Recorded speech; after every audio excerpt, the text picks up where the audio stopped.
Thank you so much. Thanks for having me, and due thanks to Professor Tamer for the kind invitation and for the colleagues who facilitated my travel to here. Today I'll speak about, I'll stick to the concept of suffering, but I will go beyond a little bit, beyond the theoretical theology to speak about applied ethical questions and challenges, but again about the concept of suffering again. This is the outline.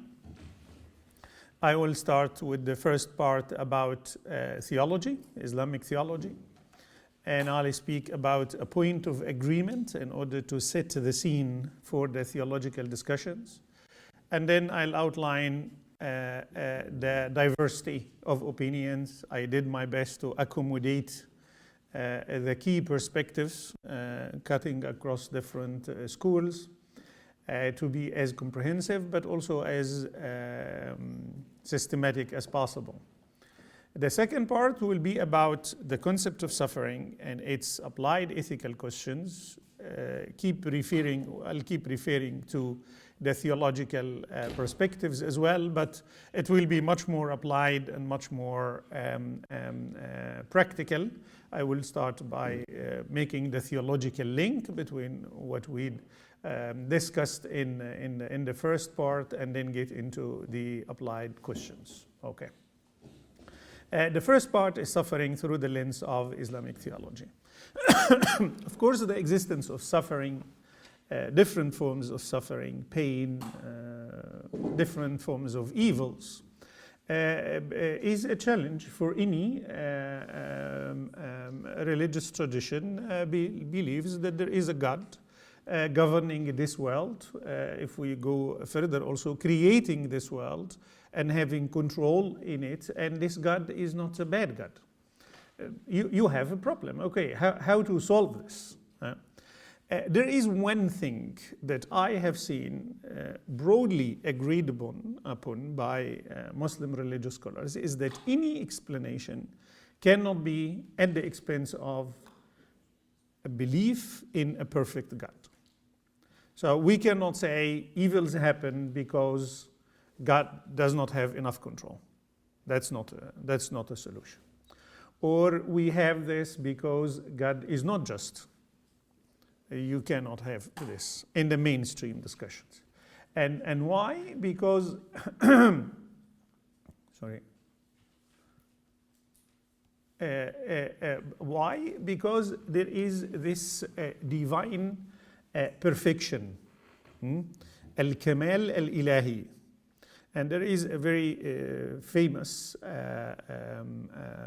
work of the Hanbali theologian Imam Ibn Taymiyyah, summarizing more or less what the dominant majority of almost consensus of Muslim theologians is about. Perfection is established for God. Al-kamālu thābitun lillah.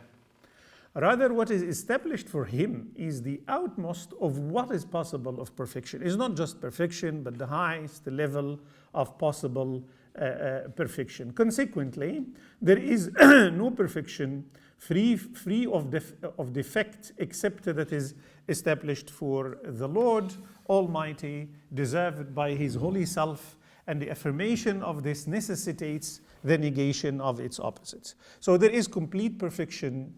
Any form of falling below that is not to be tolerated to explain anything, including, of course, the issue of suffering. Just for the sake of transparency, there are Muslim theologians who disagreed with that.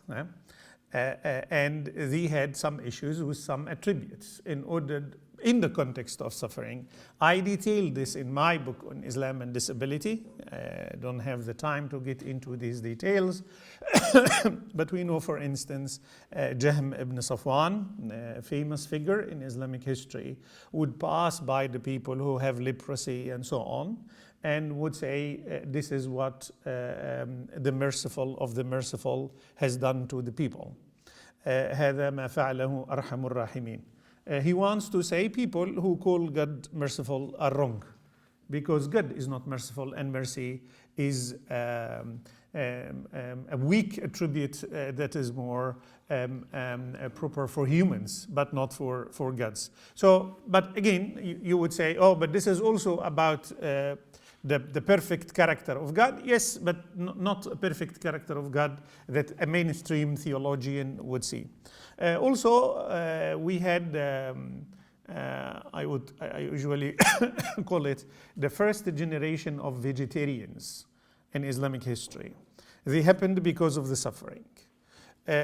Not because they say that God is not merciful, but the opposite, like Jahm ibn Safwan, but the opposite, you would say, because God is merciful, it is not possible to tolerate suffering for creatures that are not religiously and morally responsible.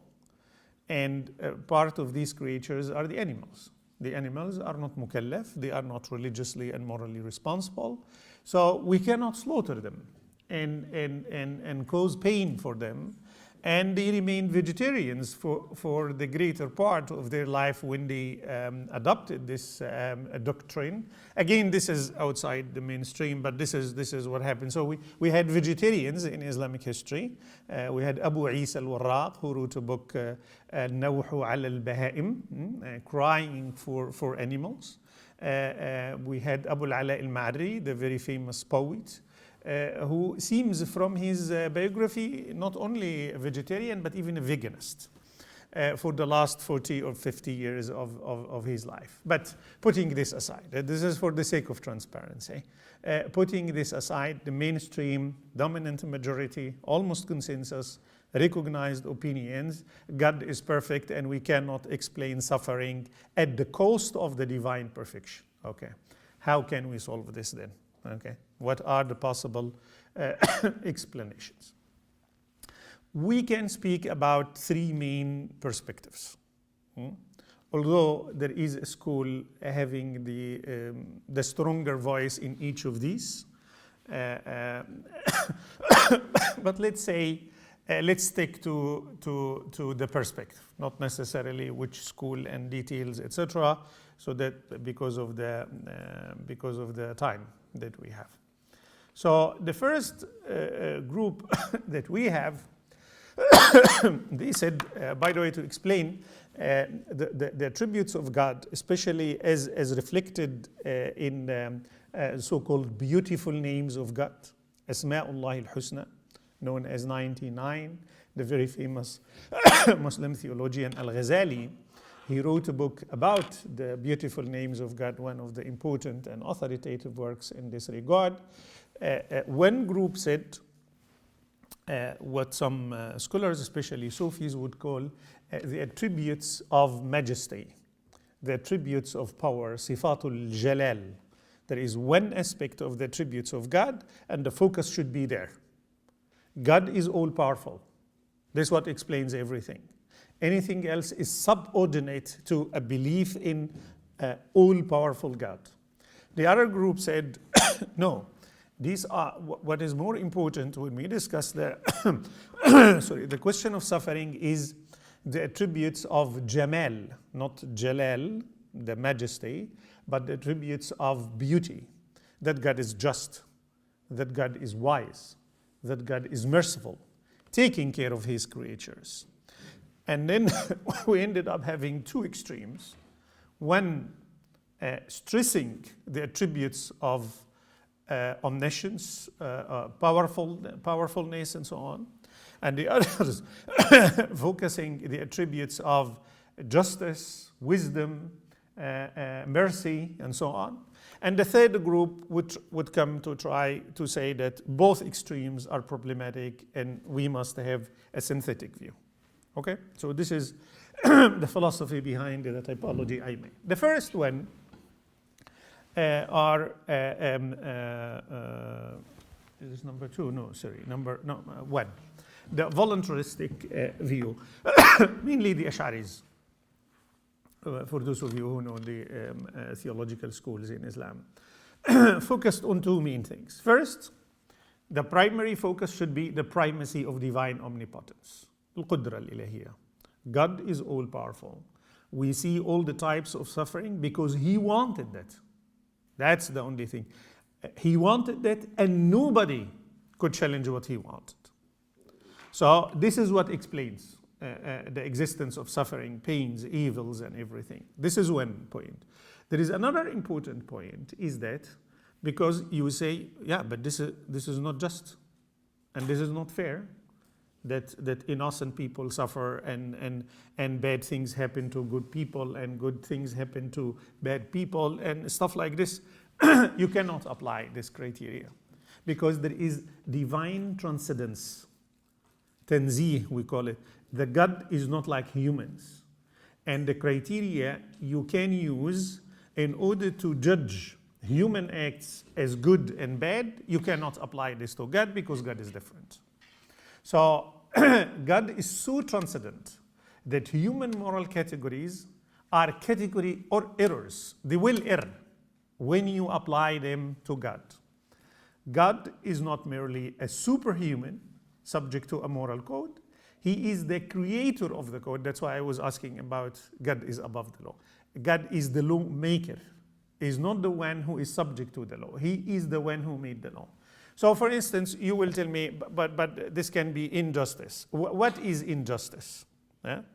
The scholars from this group, they would say, injustice is transgressing against another's property. You are unfairly interfering in someone's domain of authority, and then you act while you are not authorized to act. Yeah, this is injustice. I get into your house, I take your property and leave. This is injustice. But if the house is mine, I do what I want in my house. And God has the full universe. لَهُ الْمُلْكُ كُلُّهُ. He has authority over the whole universe because he is the one who created it. He is the one who has full control in it. So there is no wise purposes, no hikam, no cause, no purpose behind divine acts because he is self-sufficient. Okay? And anything that we see and we cannot understand has two reasons. God has power that cannot be challenged, and we cannot understand because God is not human and we are not gods. Okay? So they blocked the issue and didn't get into minute details about in this regard. The other group, the other extreme, or the opposing pole, they said what makes God perfect is the primacy of divine justice.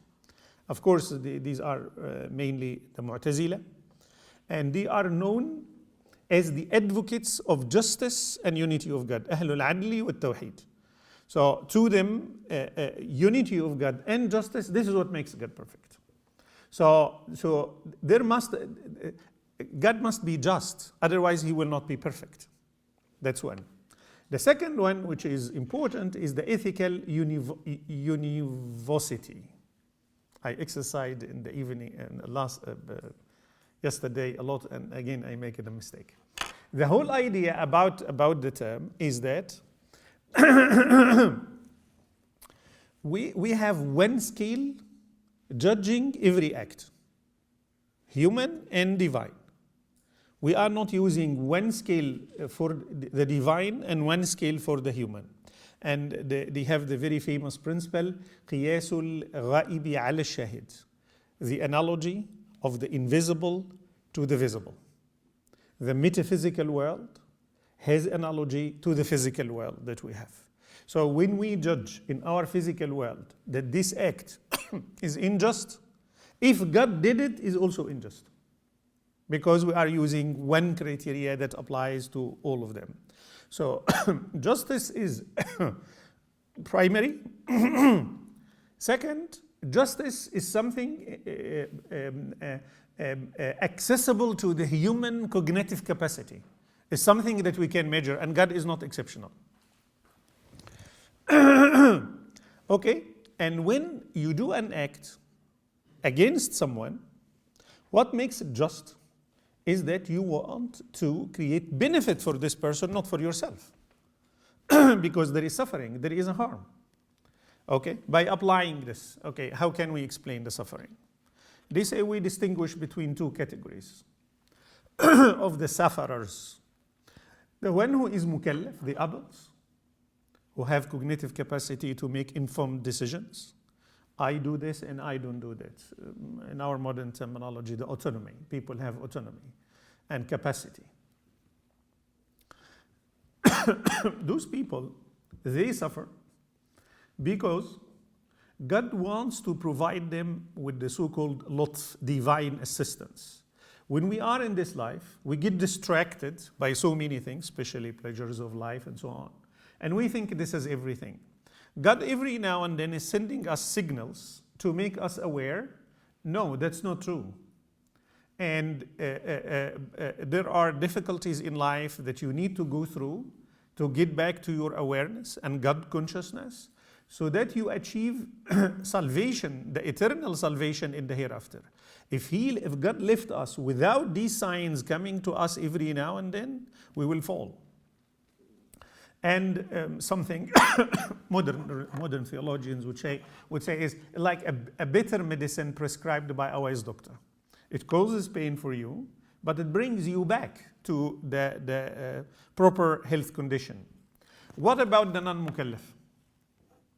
Animals, infants.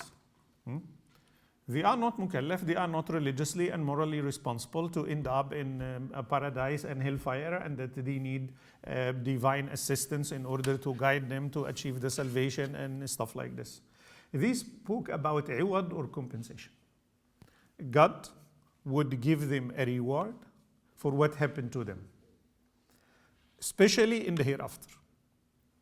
And the reward is so great and so gracious that nobody with common sense would accept otherwise. So God would give them a reward that is so great that nobody would reject. And that's why the reward given, because someone would say, I don't want to have the pain and I don't want the reward. No, the reward is so great that anybody with common sense, nobody, no creature would say no to this part. By the way, the majority of the Mu'tazila, if not mistaken, yes, rejected punishment as a solution. Because they said punishment for sins, but which sins? Out of justice, you need to inform the people you are punished for what exactly, not just sins in the absolute. For what sin? And we don't have this information, so they exclude that. I try to avoid the details to catch the time. The synthetic view. They said it's not either or. It's not either the attributes of majesty, sifatul jalal, and it's not either the attributes of beauty, sifatul jamal. It's both.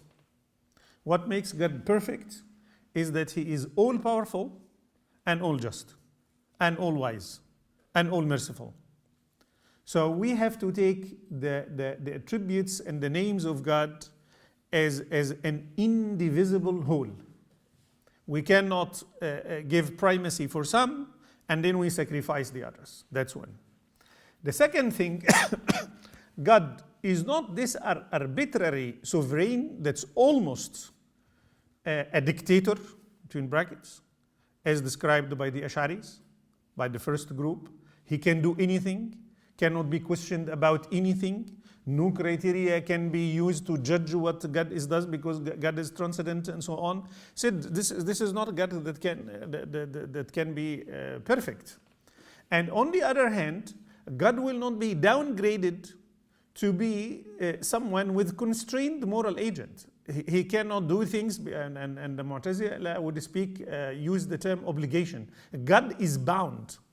يَجِبُ عَلَيْهِ is bound by doing what is just and what is wise and what is merciful according to what we perceive by our human cognitive capacity. So they said this is also a problem. But where is the nuance that they have brought? They said every act that God does, including the suffering and pains and everything, has a wise purpose behind. كل فعل لله له حكمة. Everything has a wise purpose. But this doesn't mean that we as humans will know every single one. We have access in general, but we cannot know everything. Why? Because God is infinite. And our human capacities are finite and limited. We can make calculation about the pluses and minuses, about harms and benefits of an act for a year, for 10, for 20, for 100, for this whole life, but that's it. What will happen in the after, in the hereafter, and so on? This is something that God decides and knows how things will work. We do not have access to this. So maybe what happened as part of suffering will be good and will unfold after 1 year, after 10, after 20, and may not unfold in this life. Maybe only in the hereafter. So God's actions are not irrational, like what the Ash'aris want to say. And they are not as rational as human acts, like what the Mu'tazila is saying. But they are trans-rational. They are beyond the human capacity sometimes and not all the time. Sometimes and not all the time. Okay. Okay, how to explain? They said suffering is instrumental, is a tool to achieve good things for those who are suffering. And you see in their work and literature that they made this distinction between the mukallaf and the non-mukallaf. So when it comes for the mukallaf, they spoke about the punishment for sins that the person committed. So here they would differ than many voices in the Mu'tazila, though there can be. And they quote different Quranic verses about that. But they say sins they committed, you get punished for what you committed, not anybody else. So the possibility that you will be, for instance, someone will get a child with disability, so the child will have disability because the father or the mother were not good people. No, this is excluded. You must be yourself. You yourself made something wrong, and then you get punished. And this is a possibility and not a necessity. So we cannot come to the conclusion this person is suffering. Why? Because this person made a mistake.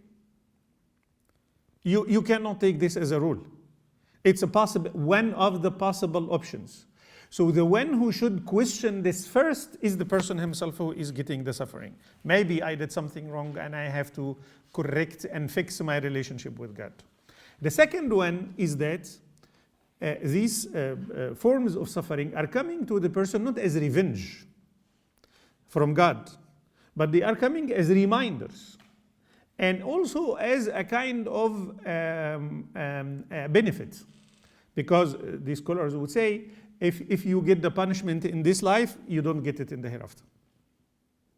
So you made a sin, and instead of getting the punishment, and you get the punishment in this life, it means in the hereafter you will not see that in your scale of deeds and so on.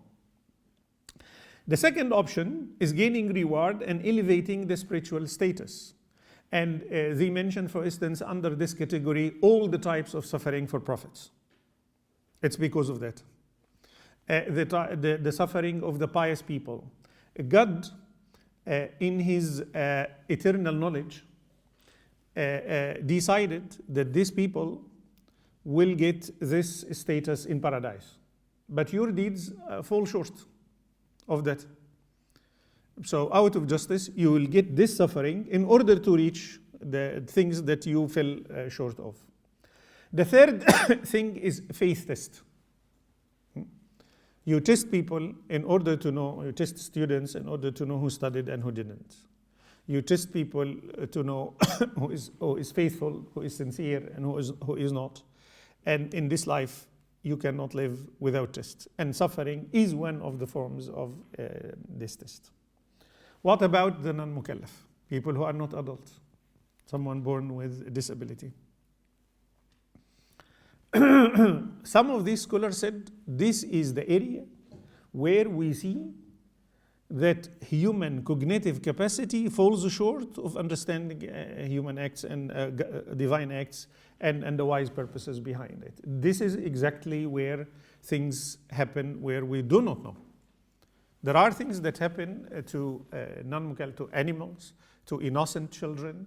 They get cancer, they get disability, etc. We don't know. Chronic disease, terminal, they keep crying, etc. The things that makes us so humble, that we are humans and God is divine, and that's why the human cannot perceive everything of the divine. Some said that. Others try to come up with possible solutions. Abu Mansur al-Maturidi, in his book Al-Tawheed, Unity of God, or Oneness of God, mentioned the following. He said that having these forms of suffering, incapacities, and so on, is is one of the strongest arguments for God's existence and oneness. Because if we created ourselves, and we had a will or a say about how we would look like, none of us would have accepted, for instance, a disability or blindness or whatever. But we are born with because we did not create ourselves. Because there is someone else who decided for specific reasons. But anyhow, there is one. So the presence of the more and less degrees in this life means that makes people in this life dissatisfied and upset, means that there is a higher authority that decided and making things according to wise purposes that may unfold later or may not unfold till the hereafter. Ibn al-Qayyim, the student of Ibn Taymiyyah, Hanbali theologian, he said that something close to what some philosophers mention. He said, being part of this life cannot unfold this experience without having the opposites, richness and poverty, happiness and suffering, health and sickness. Without these opposites, then we don't live in this life. The opposites will be, how do you say this, severed from each other in the hereafter. So you will have pure evil, which is the hell. And you will have pure goodness, which is the paradise. In this life, everything will remain mixed. Every time you see it's sweet and happy, and you will see things which will make this bitter and problematic. It will never be 100%. And this is the message that God is sending us to say, remember, we are in this life, not in the hereafter. And remember, the things that you don't like now, if you don't follow God's commandments, it will be all like this in the hereafter. And if you follow and you like the happiness, it will all be like this in the paradise. So this is these are the theological discussions. I still have some time, no? Okay. And now we will take a deep breath because we will go to the applied. Okay? In our modern life, where we are living now, not the life that these theologians happen to live in, our modern life, pain and suffering has been medicalized. Phenomenon of medicalization in our life, and scholars started writing about this in the 1970s and 80s, especially social scientists and anthropologists and so on. Many aspects of our life that were not medical started to be medical. Because of the power of medicine, that medicine gives us promises and they can make it. Some diseases disappeared and they are now part of history. The pandemic, the plagues, that took, harvested almost the lives, half of the lives of people on Earth at this time. Now they can be treated in like 8 hours in a hospital. So things changed. So medicine is telling us, you know what, I can solve the problem. So medicine said, okay, pain and suffering, human vulnerability, I can solve it. Through the drugs, medical intervention, and so on. And then in the 70s and 80s, medicine itself realized that this is going too far. Medicine will not solve everything. And they will write books like the books I will show you, Limits of Medicine. They say if we follow, we will go too far. Like giving life support machines and mechanical ventilation for almost every organ in our body. Yes, but where are we heading by the end of life? We can do this as life-saving if someone has an accident or we want to do open heart surgery and so on. But by the end of life, this can continue for months and this can continue for years. But there is no hope for recovery. This person will not come back to normal life. We know this will not happen because the human body has collapsed in total. It's not about a specific organ. So what should we do now?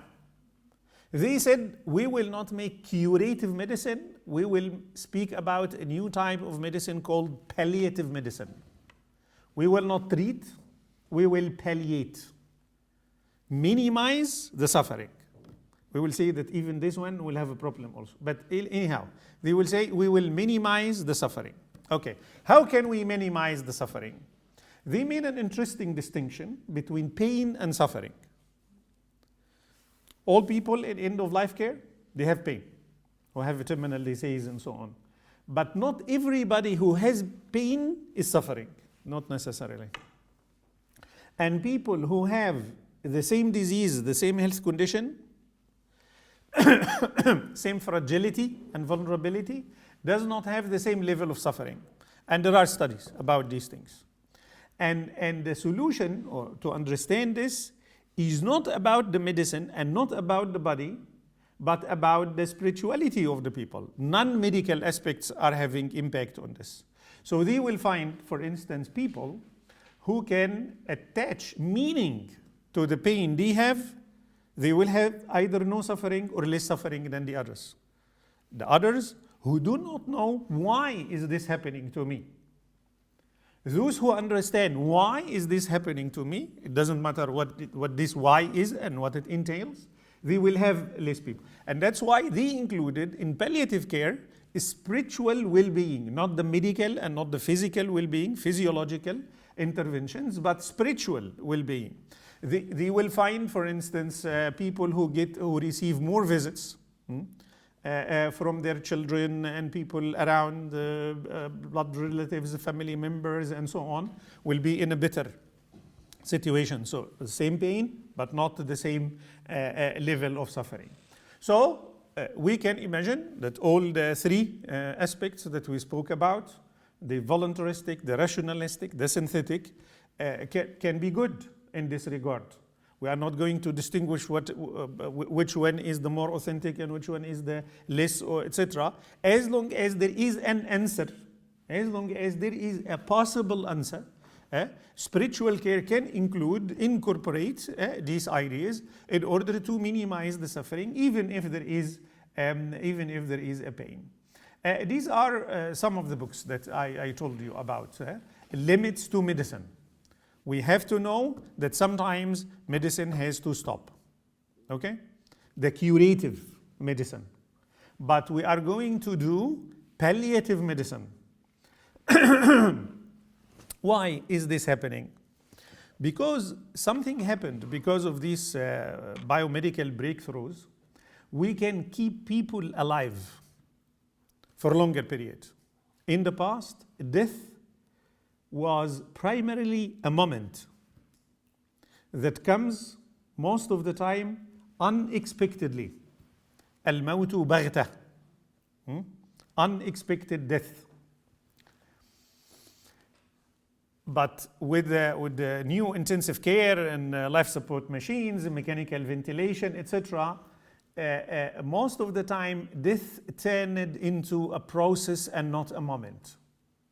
And this process is becoming more and more manageable, that we are making it longer and we are having more control about it. So the old idea that when death comes upon us, we are defenseless, we can do nothing, because it's a moment, and all the thing that we have to do is that we and people around us has to accept. No, this is not the case anymore, because it turned into a process, and human agency, the scope of human agency is getting bigger. What are we going to do with these machines that are now on the person? And here comes the old category of medical treatment, which we call it in Arabic tadawi, and we used to judge it as ethical or unethical, does not work anymore, because medical treatment is not one type anymore. Medical treatment now is different types. Sometimes it is curative, and sometimes it is palliative, and sometimes it is just life-keeping, and sometimes, by the way, because of genetics, it's predictive. So we have predictive medicine, palliative medicine, so many types of medicine. So we need to ask the question, what kind of medical intervention? Is it curative? Is it palliative? Is it just life-keeping or life-sustaining, etc.? And I told you, one of the main goals of palliative care is minimizing suffering. But sometimes the palliative care can be a cause of suffering. When you keep the person, so we minimize the suffering because we give painkillers and drugs to minimize the suffering. But now, as part of the palliative care, we keep people alive. So we do the machine, we call them life-sustaining treatments, like the CPR, like the resuscitation and so on, things that keep people alive in very, very critical conditions. But these interventions do not reverse the underlying life-threatening condition. So the life-threatening conditions happens because heart is not functioning properly, kidney is not functioning, lung is not functioning, all the organs are falling apart. Okay? And we are doing life-sustaining treatment to see what is going on, to keep just the person alive mechanically all the time. But continuing with this can be a cause of suffering, because the person is in a dying process, person is not sick, is a terminal patient, is in a dying process, the whole organ body is falling apart, and we cannot treat the person, and this person will not go back home. It's a matter of time, and what we are doing is that we are now prolonging the dying process characterized by existential and severe suffering. Can we say we stop that? Knowing if we switch off the life support machines, it's very likely that the person die. Can we do that? And these discussions, because now it comes to bioethics, my passion and my specialization, they have been discussed not according to the Ash'ari and Mu'tazili and Hanbali, etc. No, they are now discussed within the mechanism of collective ijtihad, collective reasoning, where biomedical scientists sit together with religious scholars. The biomedical scientists explain the biomedical issue at hand, the possible benefits, risks, harms, etc. And then these religious scholars with different backgrounds, some of them Shia, some of them Sunnah, some of them Ibadi, and so on. And then they come together in order to come to a conclusion. And this conclusion, if supported by the majority, it will be an institutional position. And we have three main positions in the Muslim world, one in Kuwait and two in Saudi Arabia, one in Jeddah and one in Mecca. These institutions, when they discussed these issues, the dominant majority, they said possible. We can do that. Only a minority consisting of individual scholars, none of the big institutions adopted the opinion that it is prohibited and we have to continue with these life support machines till the end. Only some religious scholars, and they used the issue of the first category, group that we spoke about, the voluntarist. God is all-powerful. God can make any changes any moment. So you say to me, there is no hope. We are just keeping the person alive, but we are not saving the life. We are just keeping the person alive. What is the point? Yeah, God is the healer with an uppercase H. God can change anything tomorrow. This is the judgment of humans. And humans are not like the God, and so on. So you feel remnants, at least, of the first group. But the majority, and these three institutions, spoke about conditional permissibility. They said, first, what is the case at hand? Is the person diagnosed with brain death? If the person is diagnosed with brain death, two of the three institutions said brain death is death from an Islamic perspective, for reasons that we cannot explain now. But they said brain death is death. And you do not treat a dead person. They did already. So you switch off the life support machines because it's not about medical treatment. Medical treatment is for the living people. Okay? One institute said brain death is not death, but is an indication that the person started leaving life and heading into death. So the dying process, the intermediate. And they said, although the person is still alive, we switch off the life support machines. Why? Because the dying process itself is also irreversible. Once you enter it, you don't come back to normal life. A stable life is gone.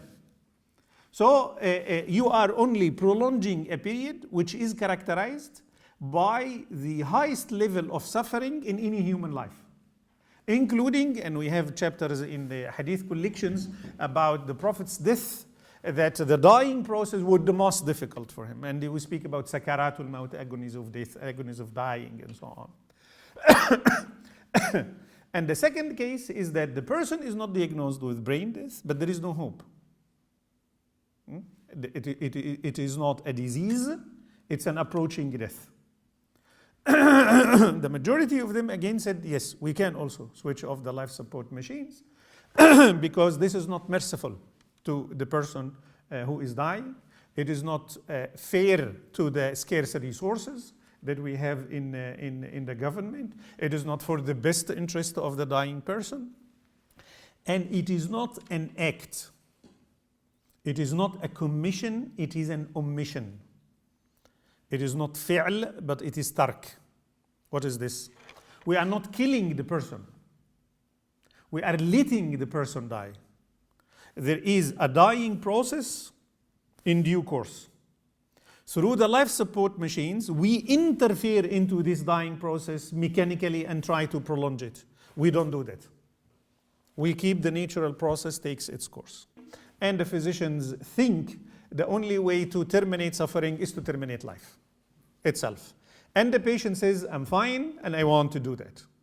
According to both individual, institutional perspectives, categorically prohibited from an Islamic perspective. And we see in this discussion, I will now wrap up because of the time, not only legal and juristic arguments, but also theological ones. And we see again the omnipotence of God. Like God is the one who created life, is the author of life. So he is also the only one to determine its end. Not the individual, whether this individual is the patient or the physician. And they refer to some prophetic traditions that not even active termination of life is wrong, but wishing to die is wrong. Because you are interfering into the domain of divine agency. And that's why the prophetic tradition says, لا يتمنين أحدكم الموت. It's not permissible to wish for death. لِضُرٍّ نَزَلَ بِهِ, because of a harm that happened to the person. But فَإِنْ كَانَ وَلَا بُدَّ, if I see really futility and I don't see any point of life, then you have to resort yourself to God. You go back to God and you say, oh God, if you see life is good for me, keep me alive. And if you see death for me, you let me die. So again, you revert everything back to God because this is outside the individual agency. And I will stop here. Thank you so much for this.